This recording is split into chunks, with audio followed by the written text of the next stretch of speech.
My name is Gloria Mae Henderson, and I'm 64 years old, and I'm standing outside the Wayne County Courthouse in Detroit, watching my only son Marcus and his wife Brittany get led away in handcuffs. What I discovered about them changed everything I thought I knew about family, about trust, and about how low people will sink for money. But first, where are you watching from today? Detroit? Atlanta? Houston? Chicago? Drop your city in the comments below because I guarantee you what happened to me is happening to somebody's mama in your neighborhood right now. 2 months ago, I was sitting in the fellowship hall after Sunday service when Sister Patricia pulled me aside with her phone in her hand, and the look on her face made my blood run cold. "Gloria," she whispered, pulling me toward the corner by the coffee station. "Honey, is this you?" She showed me her phone screen, and there I was on some dating website called Silver Singles, except the pictures were all wrong. Pictures of me sleeping with my mouth wide open, drooling on my pillow. Pictures of me in my housecoat looking confused and disheveled. Pictures that nobody should have had because they were taken in my own home while I was unconscious. The profile said I was ready to party at 64 and listed things so vulgar I can't even repeat them in mixed company. My hands started shaking so bad I had to sit down right there next to the stack of folding chairs. The profile had my real phone number, my address, everything. Sister Patricia rubbed my back while I tried to make sense of it. Who would do this to me? I kept asking. But deep down, staring at those photos taken from angles only someone inside my house could get, I already knew. The same people who'd been living in my basement for the past 8 months, promising to help with bills but hadn't contributed a dime, my son Marcus and his wife Brittany. You see, I'd been struggling since my husband Earl passed 3 years ago from complications with his heart. 35 years we'd been married, raised Marcus in our little brick house on the northwest side of Detroit, the one we'd scraped and saved to buy back in 1989. Earl worked 2 jobs most of Marcus's childhood, days at the Chrysler plant and nights doing security, while I put in 32 years with Detroit Public Schools, serving lunch to babies who sometimes got their only hot meal from my serving line. We weren't rich, but we were respectable. We tithed at Greater Emmanuel Baptist, never missed a parent-teacher conference, and made sure Marcus had everything he needed, even when it meant I was patching the same coat for the 3rd winter in a row. After Earl died, I was getting by on my pension, $2,100 a month, and picking up shifts at my nephew Michael's restaurant just to keep the lights on and the furnace running. The house was paid for, thank God, but everything else seemed to break the minute Earl wasn't there to fix it. The furnace, the roof, the plumbing, it was like the house was mourning too. Then Marcus showed up 8 months ago with Brittany, talking about how they were between places, how the economy was tough, how they just needed a little time to get back on their feet.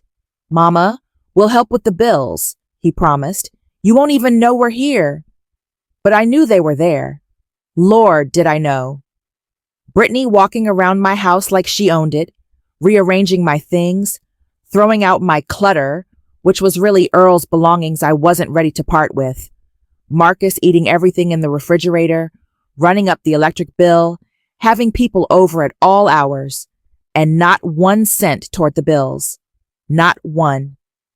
When I asked about it, Marcus would get that look, the same one he had as a teenager when I caught him in a lie, and say they were having cash flow problems, but next month for sure.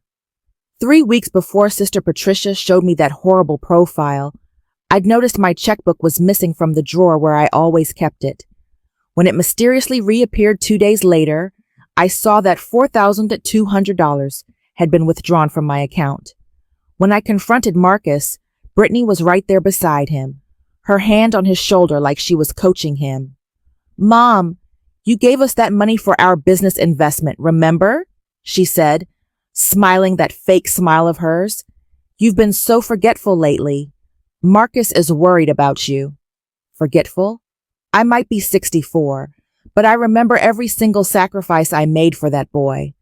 I remember walking through snow with plastic bags in my shoes because I'd given him the money for new boots for basketball. I remember eating cereal for dinner so he could have meat and vegetables. I remember staying up all night sewing his prom tuxedo because we couldn't afford to rent one. Forgetful? No, baby. I wasn't forgetful. I was being gaslit by my own child. That's when I started writing everything down in a composition notebook I hid behind Earl's old encyclopedias. Every missing item, every strange charge on my credit card, every time mail disappeared before I could get to it.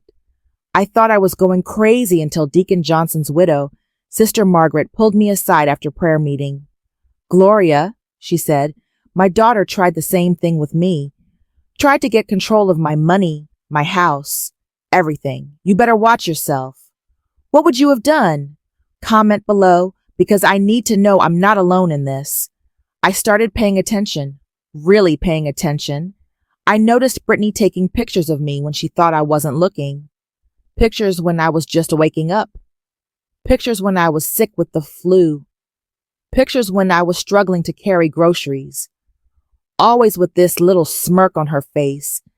Then I found credit cards in my name I'd never applied for, bills for things I'd never bought, and $47,000 missing from Earl's life insurance policy that was supposed to be my safety net. The intervention, that's what Brittany called it, happened on a Thursday evening. I came home from my shift at the restaurant to find my living room full of people. Marcus's cousins from Southfield, Brittany's mother who'd driven up from Toledo, even my own sister Dolores from Atlanta. Brittany stood in the middle of my living room like she was running a board meeting, holding up papers and talking about my declining mental state and hypersexual behavior. "We found this dating profile," she announced, showing everyone her phone. "Gloria is putting herself in danger. Strange men have been calling the house. She's not capable of making sound decisions anymore." Then she pulled out the big guns. Power of attorney paperwork.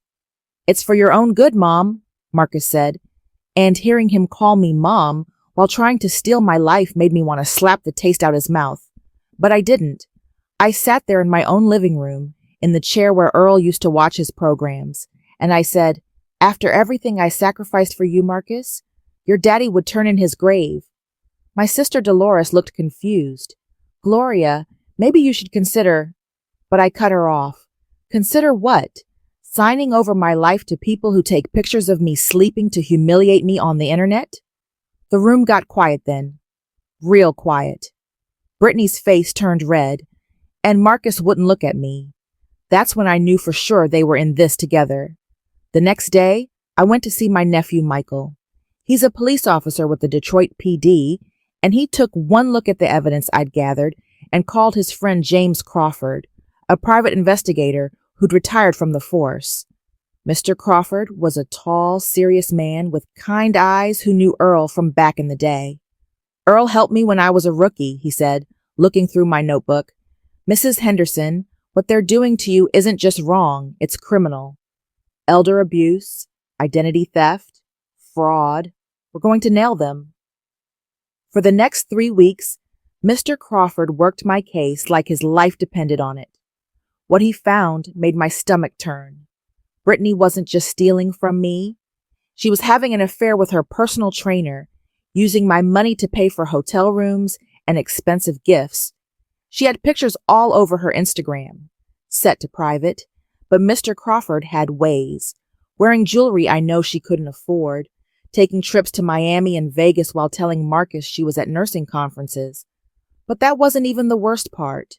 Mr. Crawford found out Marcus had been arrested twice in the past year for check fraud. Twice. My son, who I raised in the church, who I taught right from wrong, was out here forging checks and needed money for restitution. They'd hidden all of this from me, keeping me in the dark while they plotted to take everything Earl and I had worked for. The smoking gun came when Mr. Crawford got security footage from a restaurant in Birmingham where Brittany met with a lawyer. The audio was clear as day. Once we get the old woman declared incompetent, we sell the house. It's worth at least $280,000 in this market. I get my half, file for divorce, and start fresh with Damon. Damon was the personal trainer. She was planning to destroy my life and my son's marriage all in one sweep. I sat in Mr. Crawford's office watching that video, and I cried. Not loud, ugly crying, but the kind where tears just roll down your face and you can't stop them. This woman had been in my house, eating at my table, calling me mom to my face while planning my destruction behind my back. And Marcus, my baby boy who I'd carried for 9 months, who I'd sung to sleep, who I'd defended against anyone who said he wouldn't amount to anything. He knew. Mr. Crawford had recordings of Marcus admitting he knew about the dating profile, knew about the theft, knew about everything. Mrs. Henderson, Mr. Crawford said gently, we need to take this to court. They've filed for conservatorship, but with this evidence, not only will they lose, they'll face criminal charges. I nodded, wiping my face with the tissue he offered. Mr. Crawford, I raised that boy to fear God and respect his elders. Where did I go wrong? He shook his head. You didn't go wrong. Some people just choose greed over grace. The conservatorship hearing was set for a Tuesday morning at the Wayne County Courthouse. I dressed in my best Sunday suit, the navy blue one with the pearl buttons that Earl had bought me for our 30th anniversary. My church family showed up in force: Sister Patricia, Sister Margaret, Deacon Johnson, and at least 20 others filled the gallery. Brittany and Marcus came in with their lawyer, confident and smiling like they'd already won. The judge, a stern-looking black woman named Judge Patricia Williams, reviewed the case. Brittany's lawyer went first, presenting the dating profile, talking about my confusion with finances, suggesting I was no longer capable of managing my affairs.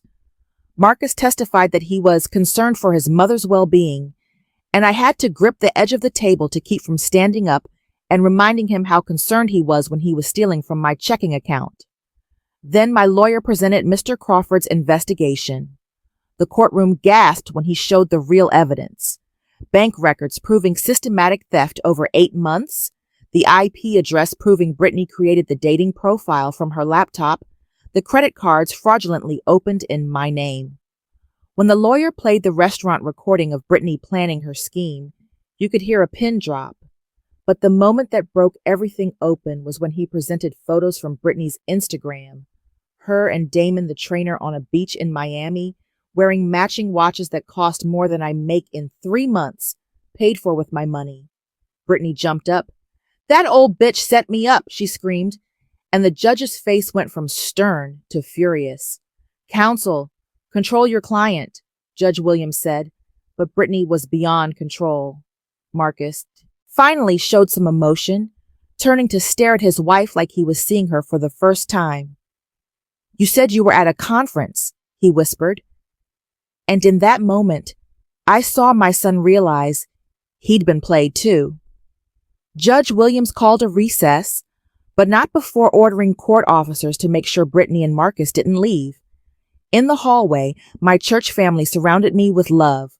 Sister Patricia said loud enough for everyone to hear, God don't like ugly, and this here was ugly.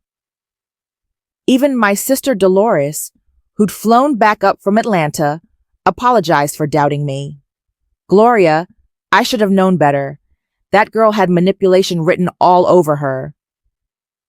When we returned to the courtroom, Judge Williams didn't mince words. I've been on this bench for 15 years, and rarely have I seen such a clear case of elder abuse, fraud, and exploitation. The petition for conservatorship is not only denied, but this court is referring this case for criminal prosecution. She looked directly at Brittany and Marcus. You two should be ashamed of yourselves, attempting to rob this woman of her dignity and her assets after everything she's done for you. The next 6 weeks were a whirlwind of legal proceedings. Brittany was charged with identity theft, fraud, and elder abuse. The personal trainer, Damon, testified against her for immunity, admitting she'd used my money to fund their affair. She got 3 years in prison and has to pay restitution. Marcus got 18 months plus probation for his part, though the judge took into consideration that he'd been manipulated too, just in a different way. I recovered $32,000 of the stolen money, though most of it was gone forever.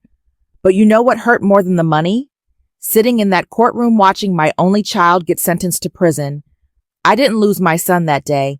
I lost him the day he chose greed over his mama's dignity. The boy I raised, who knew right from wrong, who I taught to respect his elders and fear God, that boy had disappeared long before the handcuffs clicked around his wrists. The house is quiet now, just me and Earl Jr. That's what I call the cat who showed up on my porch the week after the trial.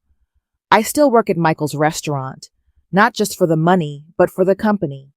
My church family checks on me regular, and Sister Margaret and I started a support group called Dignity Defenders for elderly folks dealing with family exploitation. We meet every second Saturday in the church basement, and you'd be surprised how many people show up with stories just like mine. I've been speaking at senior centers around Detroit, warning folks about the signs to watch for. I show them the actual dating profile, with the worst parts blurred out, as an example of how far people will go. Last week, an 80-year-old grandmother came up to me crying, saying her grandson was doing the same thing to her. We got her help, got her safe, got her justice. That's my ministry now, helping. Other elderly folks recognize when their love is being weaponized against them. Deacon Johnson and I have been spending time together, appropriately and respectfully. He brings me flowers from his garden, and I make him pound cake like his late wife used to. It's nice to have companionship that doesn't come with manipulation. He was there through the whole trial, and he says he admires my strength. I tell him strength is just fear that said its prayers. To everyone watching this, especially my elderly viewers, listen close. Document everything. If something feels wrong, it probably is. Don't let anyone make you feel crazy for protecting what you've worked for. Keep your important papers locked up safe. Trust but verify, even with family, especially with family sometimes. And if someone starts taking pictures of you when you're vulnerable, asking about your finances, suggesting you're confused when you know you're not, run, don't walk to get help. To the adult children watching, remember this. We changed your diapers, stayed up with you when you were sick, went without so you could have. We sacrificed our youth, our bodies, our dreams sometimes, to raise you right. The least you can do is let us age with dignity. Don't you dare try to control our lives because you think we're too old to control them ourselves. We may move slower, but we're not stupid. We may forget where we put our glasses, but we remember every sacrifice we made for you. What would you have done in my situation? Drop a comment below and let me know. Share this story with someone who needs to hear it, because elder abuse is real and it's happening in every city, every neighborhood, maybe even next door to you. The truth always comes to light, even when folks try to bury it under lies and manipulation. The Lord knows my heart, and He knew I needed justice, and He provided it through good people who stood up for what's right.